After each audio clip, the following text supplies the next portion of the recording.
Como siempre, un placer recibiros en un nuevo vídeo. En este caso va a ser el segundo que trata sobre los útiles empleados en el dibujo subyacente, y también en la pintura en todas sus fases y el dibujo en todas sus técnicas, pero eso ya en su momento lo iremos viendo.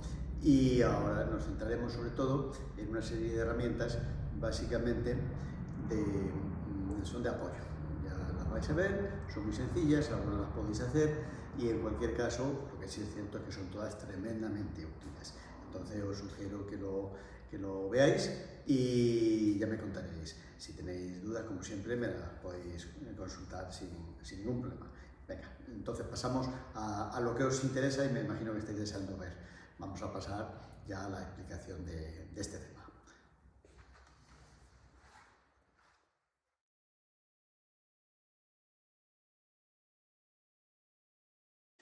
Una herramienta pues nada sofisticada y tremendamente antigua como la plomada es algo que conviene tener en el estudio. Es una herramienta que yo recuerdo que en mi época en la que estamos preparando el examen de ingreso, donde había que hacer un dibujo del natural, una escayola, una escultura clásica, era importantísimo utilizarla porque con ella se van estableciendo unos ejes verticales perfectamente perpendiculares al suelo que nos permite visualizar por dónde pasa esa línea perpendicular al suelo y que se van anotando una serie de puntos en la estatua que teníamos que reproducir, estatua o cualquier otro modelo. Se puede utilizar para un paisaje, se puede utilizar para cualquier cosa.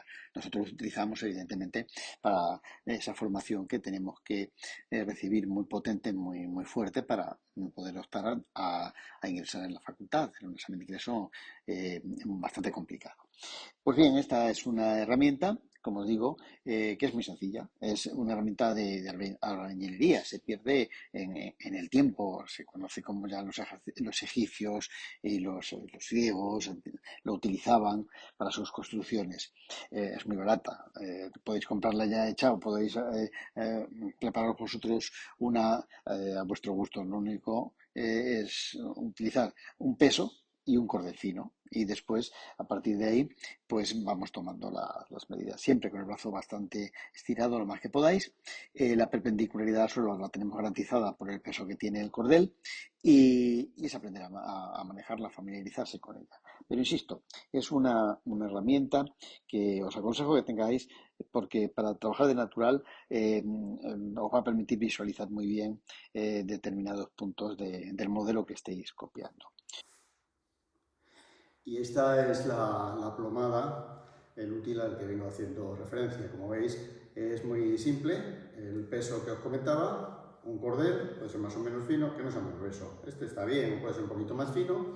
Y un carrete en donde se va enrollando o desenrollando, según nos interese, la longitud del cordel para que vayamos a medir, que os resulte siempre cómodo.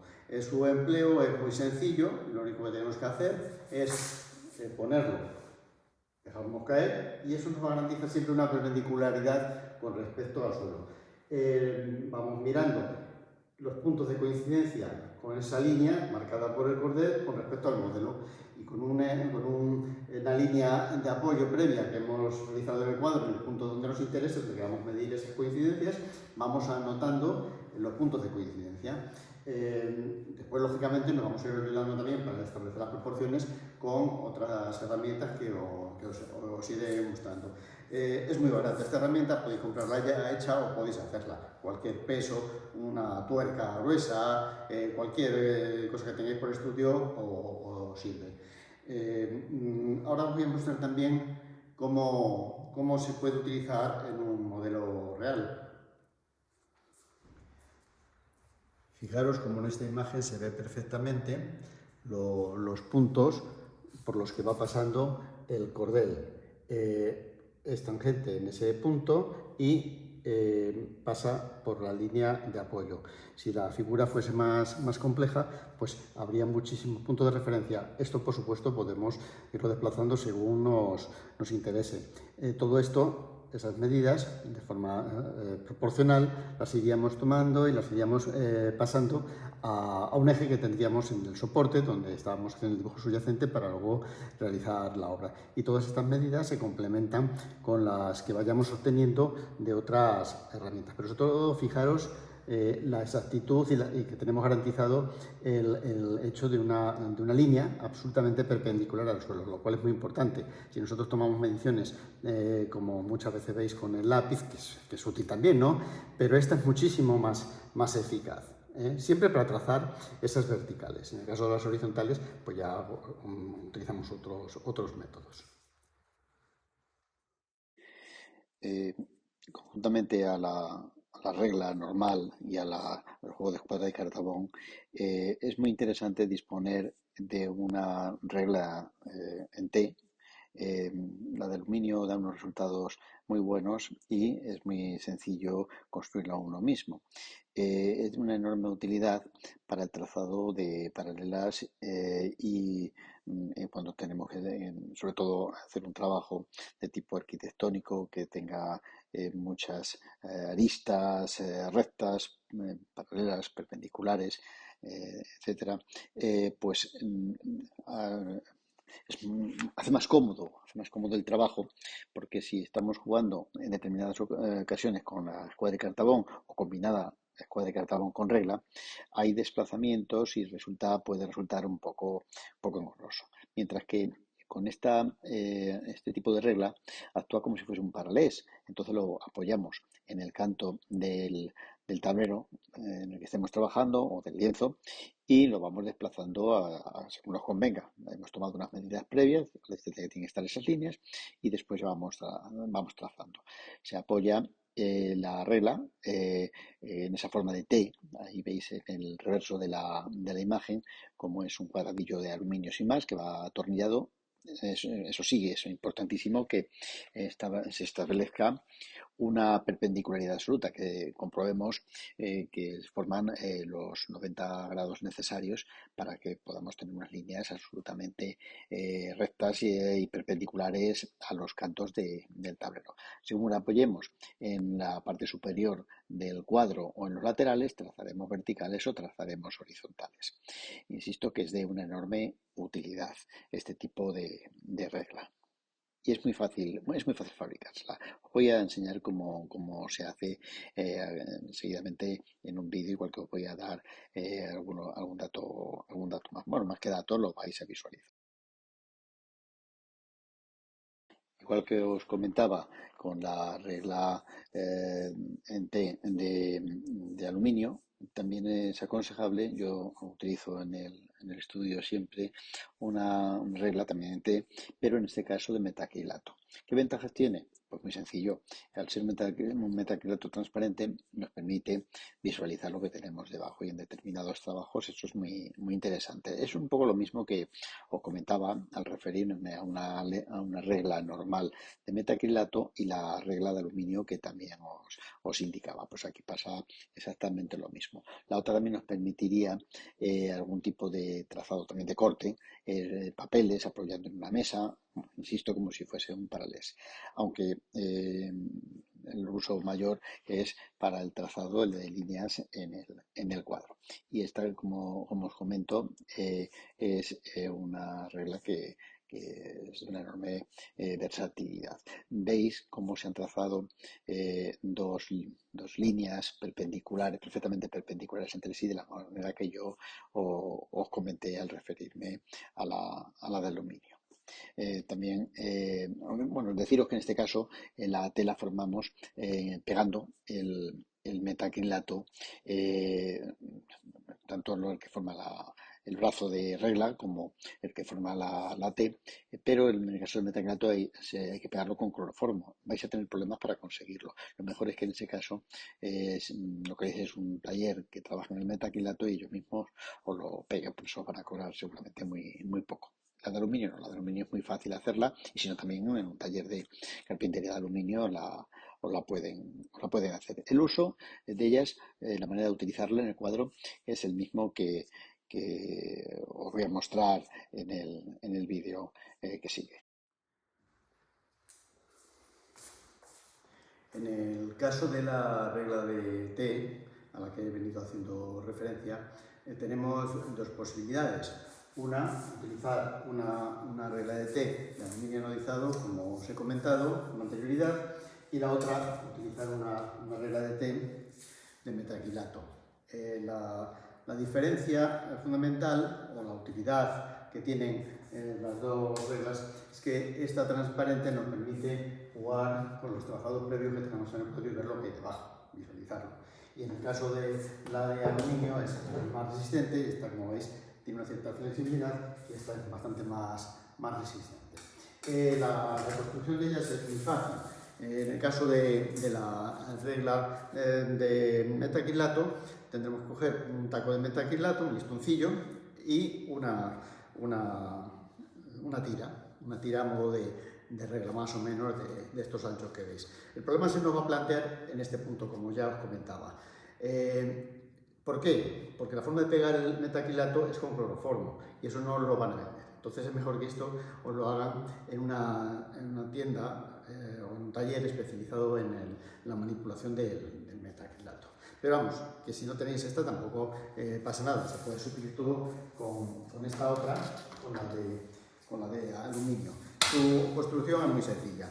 Una L de aluminio anodizado, si no es anodizado no pasa nada, y después una tira que estas las podéis comprar ya hechas. Incluso esta lleva un antideslizante, yo no se lo he quitado, pero se puede utilizar. Yo lo que le he puesto es unos fieltros, pues para que no roce la superficie, pero si se tiene cuidado tampoco pasa nada. Se pueden utilizar como plantillas para trazar líneas con el pincel y se pueden también trazar simplemente para usar una herramienta de trazado, un lápiz, un carboncillo o cualquiera de estas herramientas.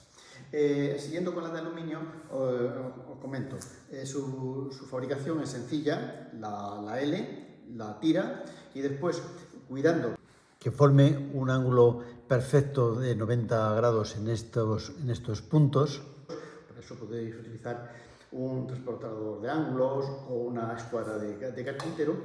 Cuando tengamos esa garantía, lo atornillamos. Insisto, eso lo pueden hacer fácilmente en cualquier taller de carpintería de aluminio sin problema.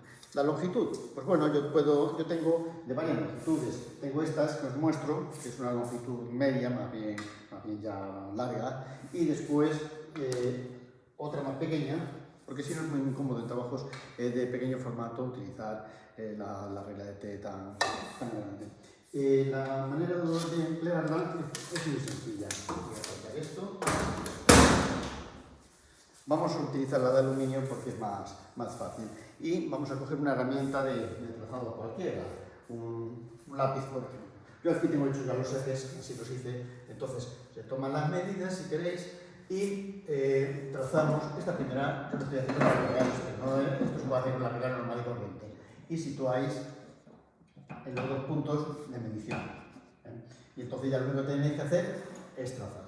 Pero imaginaros que estáis haciendo una arquitectura, un paisaje, lo que sea.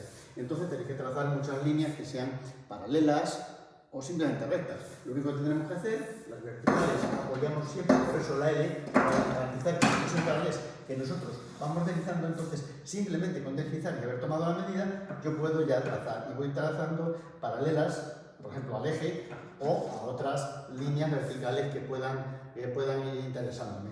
Y en el caso de las horizontales, exactamente lo mismo. Fijaros, en este caso la regla no llega hasta el final, podemos tomar una medida hasta el punto central y después vamos al otro extremo del tablero y trazamos la otra línea. Y exactamente lo mismo, vamos subiendo y bajando. Si nosotros queremos, aunque no lo estoy haciendo realmente, pero para que lo veáis, si nosotros cogemos y esta regla o la de metacrilato queremos trazar una línea con pintura, la ponemos con el pincel, la pintura no lleva pintura, pero lo veis, la apoyo en este punto y voy trazando. Me va a dar una línea muy recta con la pintura y no necesito utilizar tinta de carrocero ni ningún enmascarado de estos. Lógicamente se va a manchar la regla, pero tanto el metacrilato como el aluminio se limpian muy fácil. Cogéis con esencia de trementina, lo borráis, o bien con White Spirit, lo limpiáis perfectamente, muy bien limpio. limpio para que no deje manchas, sobre todo si vais a trabajar sobre un papel y podéis seguir trabajando. Pero insisto, la limpieza es muy importante. Poco más con respecto a esta regla, yo creo que queda bastante claro. Si tenéis alguna duda, ya sabéis que me podéis hacer las consultas oportunas cuando queráis, siempre sobre los temas que haya tratado en el vídeo. Venga, pasamos a otra pequeña demostración. Además de la regla en T, ya sea de aluminio o de metacrilato, otra herramienta, tampoco se vende, la tenéis que fabricar vosotros, pero como veis es muy sencillo, es la regla puente. La regla puente se prepara pues con un listoncillo y dos taquitos de madera, se clavan y se encolan y nos sirven para apoyar la mano y trazar líneas pues con el pincel.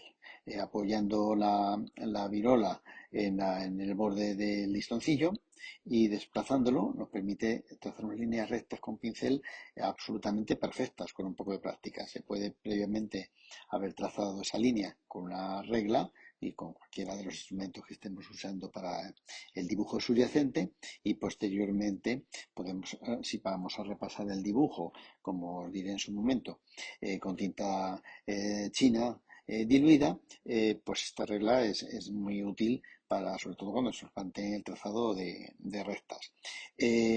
También cuando estemos ya pintando el cuadro con la técnica que hayamos elegido, del mismo modo se puede trazar, solo que ya con la pintura que estemos usando en ese momento, ya sea pues, óleo, acrílico, acuarela, cualquier material. En los taquitos que veis, ahí veis la regla hacia la parte inferior y la parte superior, lo que forma el puente.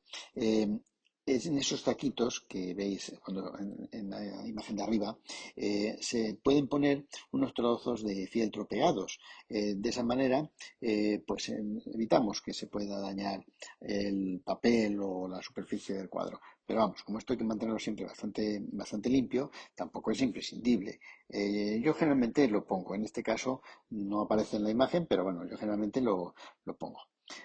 Como veis es muy fácil. Podéis tener de varias longitudes y porque os lo podéis fabricar o incluso sobre la marcha, si como vayáis necesitando, las vais fabricando. Hombre, tampoco se trata de que tengáis un montón.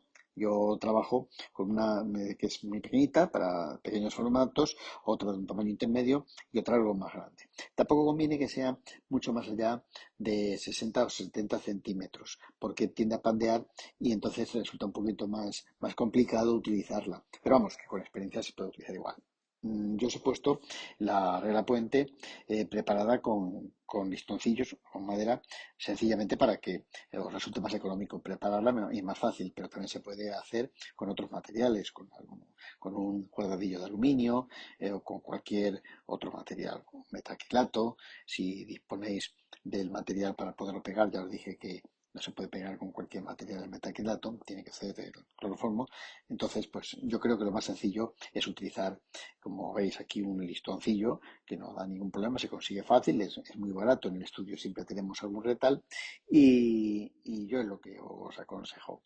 En concreto, estas están hechas, las que yo utilizo, están hechas con madera de zamba, pero se puede usar cualquier otra madera. Hombre, yo no os aconsejo una que tenga beta, mucha beta o nudos, porque es fácil que entonces la herramienta, como hay que deslizarla por el borde de la regla T, es fácil que la herramienta se atasque y entonces no nos dé un trazo limpio. Pero por lo demás se podría utilizar cualquier otro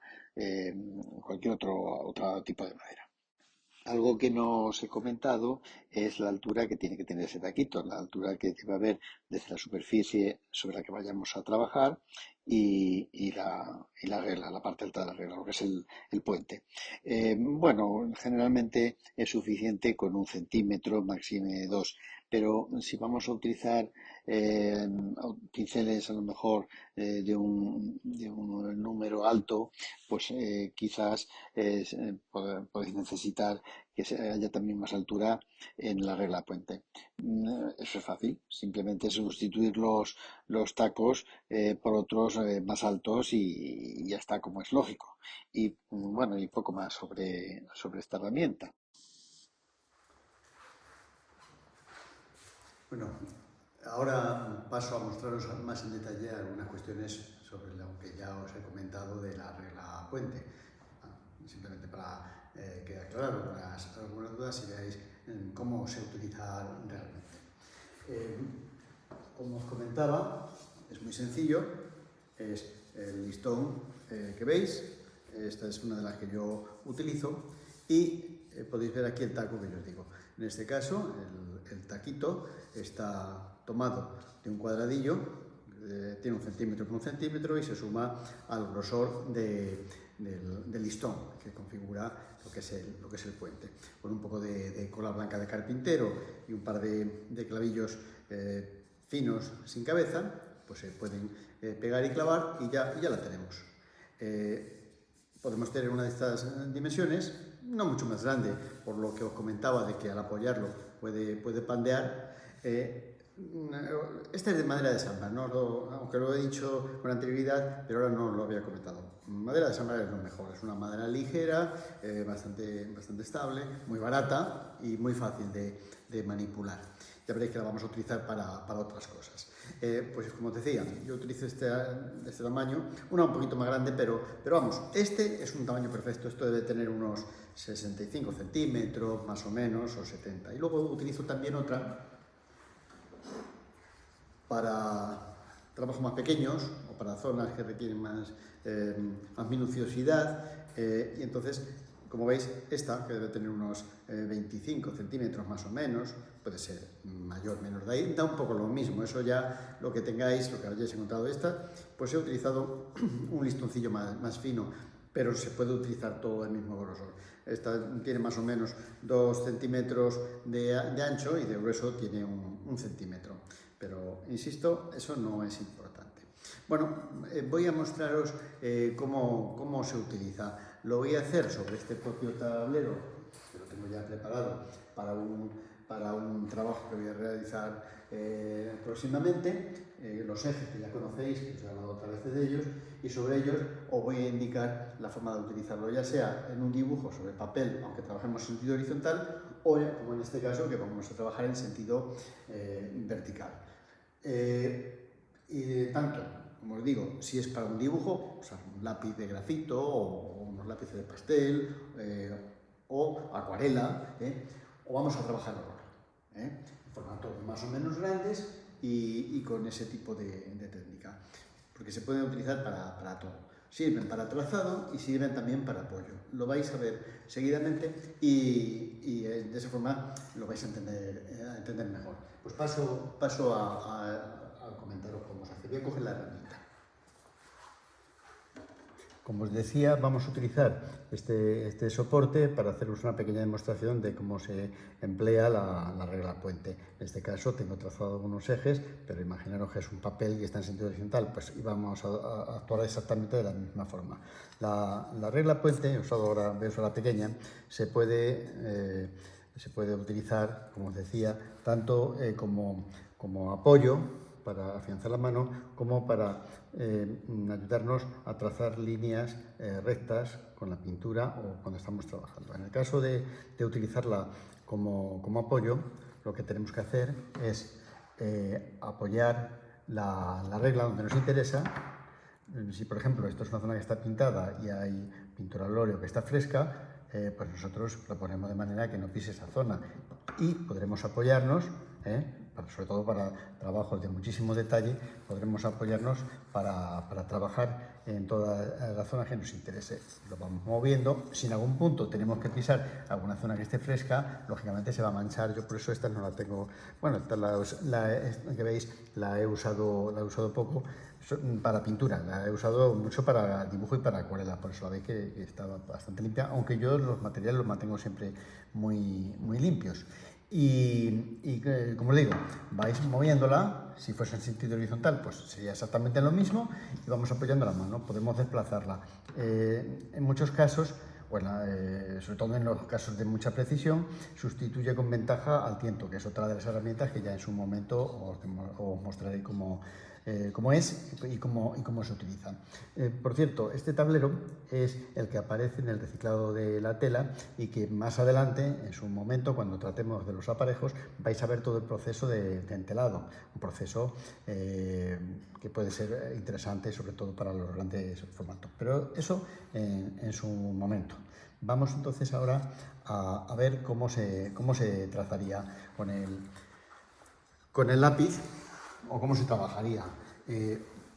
Suponiendo que sea un dibujo en lugar de una pintura que está fresca, imaginaros el papel que estaremos trabajando o en el sentido horizontal o vertical, nos apoyamos y es exactamente lo mismo. Y así también evitamos manchar las zonas trabajadas. Según donde nos interese, lo vamos desplazando, nos vamos apoyando y vamos trazando. No hago aquí trazado para no manchar la superficie que luego yo voy a trabajar, pero además creo que gráficamente se ve mejor aquí que si se está en un dibujo. Pero este es el método, lo vamos moviendo. Que en un momento dado queremos apoyarnos, bueno, en el caso de dibujo yo no usaría la regla puente, pero en el caso de la pintura, ya se fuese acuarela, óleo, cualquier técnica que fuese fluida, pues os digo cómo se haría.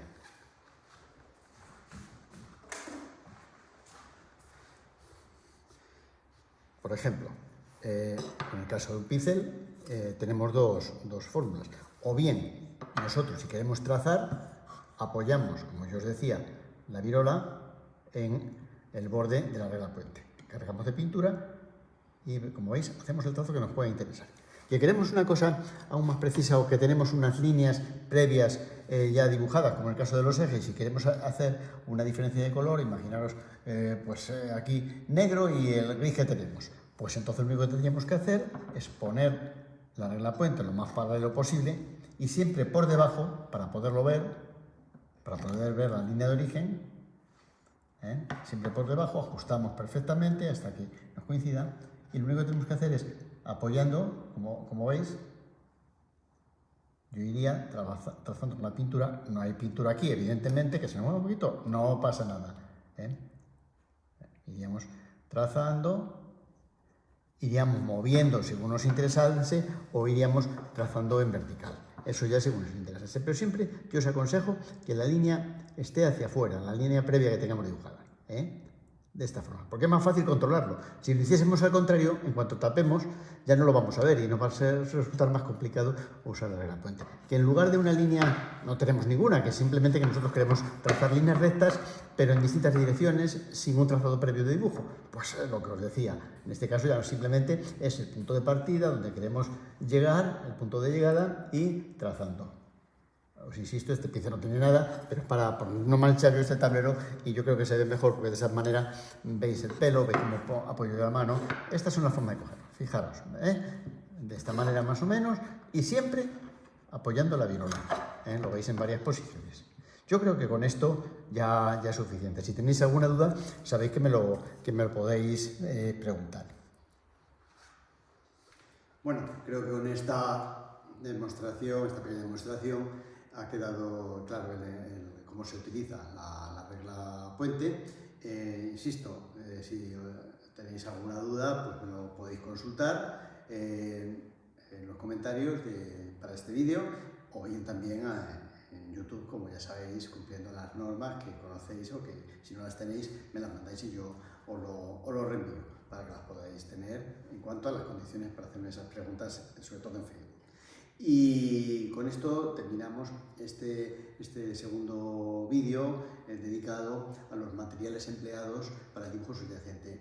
Dibujo subyacente, pero que no solamente para el dibujo subyacente. Estas herramientas las vamos a utilizar ya en el trabajo normal, en las capas superiores del cuadro, ya sea una pintura al óleo, ya sea un pastel, ya sea un dibujo, acuarela, lo que sea, porque son herramientas tremendamente útiles, son muy versátiles y aunque yo aquí las he explicado pensando en ese dibujo subyacente porque es el comienzo de la obra, pero insisto, lo vais a seguir utilizando junto a otras que veis viendo en próximos vídeos para todo el proceso de vuestro cuadro. Pues sin más, os invito a que os suscribáis para recibir la información puntual de los nuevos vídeos que vaya publicando. Hasta la próxima.